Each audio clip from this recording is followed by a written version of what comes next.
Europa is one of the most studied moons in the solar system for one reason.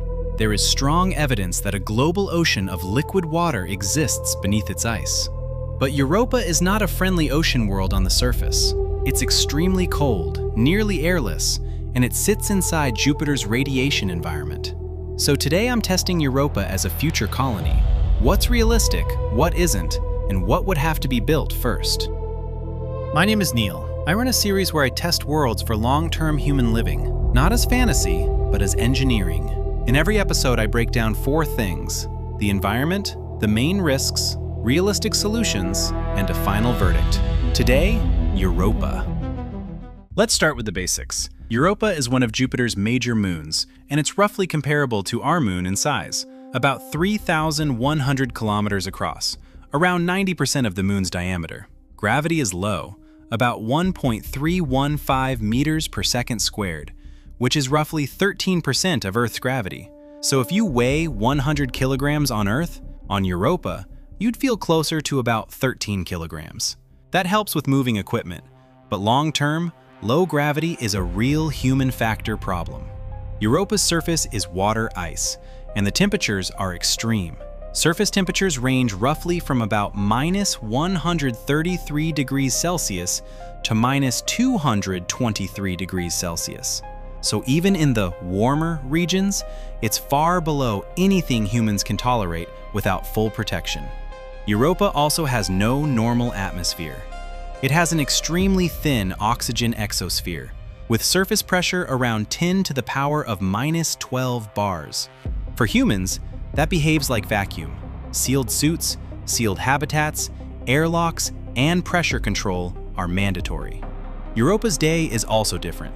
It orbits Jupiter once every about 3.55 days, and it's tidally locked, so the same side always faces Jupiter. And there's one more practical detail. Europa is far from the Sun. Jupiter is about 5.2 astronomical units out, so sunlight is about 25 times weaker than at Earth. Light from the Sun takes about 45 minutes to reach Europa. And communication with Earth comes with a real delay too, often tens of minutes, roughly 35 to 52 minutes one way, depending on where Earth and Jupiter are in their orbits. So even before we talk about the ocean, Europa already tells us the same message. Humans can only operate there inside a system. Now the key question: how can Europa have liquid water so far from the Sun? The answer is tidal heating. Europa gets flexed by Jupiter's gravity as it orbits. That constant squeezing and stretching creates internal heat, so Europa doesn't need to be warm like Earth. It can stay active inside because gravity provides energy. That's one reason Europa stays near the top of the list. It may have liquid water, chemistry, and energy, the 3 ingredients scientists care about most. Europa isn't just a theory people talk about.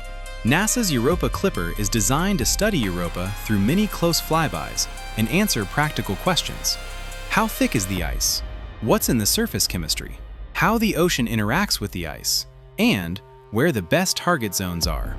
So this episode is basically the colonizer version of the same test. If Europa is an ocean world under ice, what does that mean for humans? This is the biggest limiter on Europa.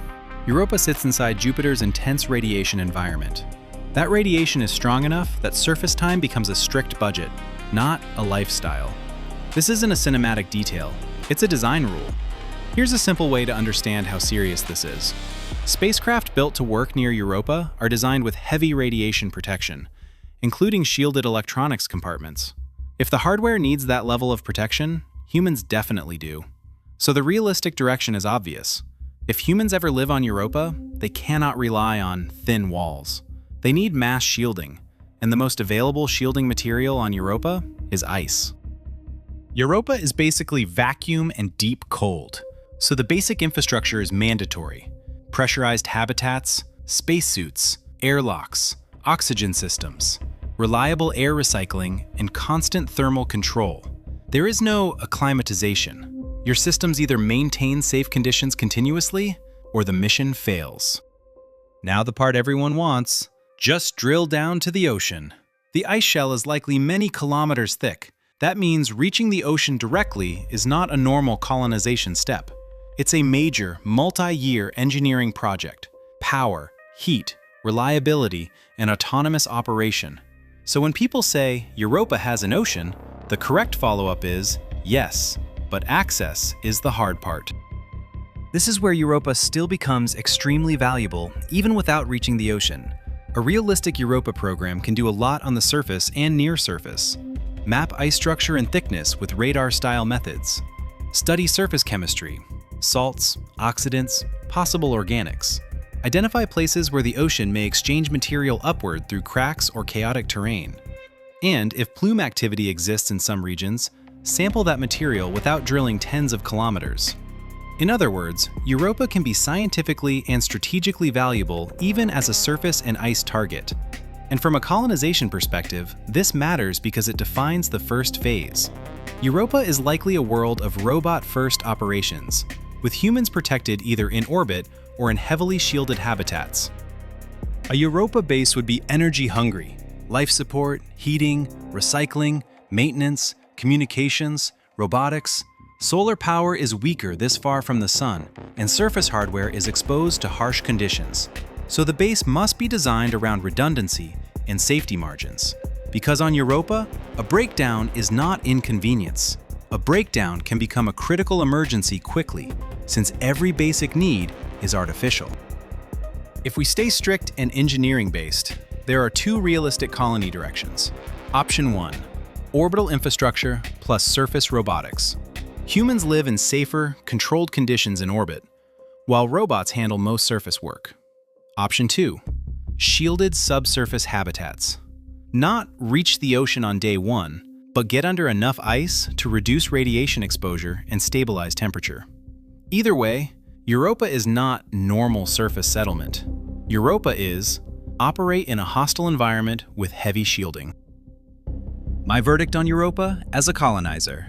Can humans survive on the surface? For short operations with strong protection, yes. For long-term living on the surface, radiation makes it extremely difficult without massive shielding. Can we build a colony? Theoretically, yes, but not as a classic surface base. The most realistic paths are orbital infrastructure plus robotics and long-term shielded habitats under ice. Europa's value is not comfort.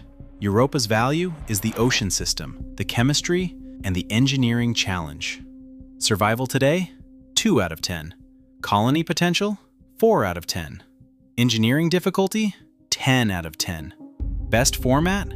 Orbit plus robotics plus shielded subsurface systems. If you want, I'll continue this series and test the next world using the exact same framework. Your choice is Titan or Mercury. Titan is interesting because it has a thick atmosphere and pressure closer to Earth, but the cold is extreme. Mercury is the opposite. Almost no atmosphere, brutal temperature swings, and a harsh environment close to the sun. Comment Titan or Mercury below, and subscribe so you don't miss the next episode.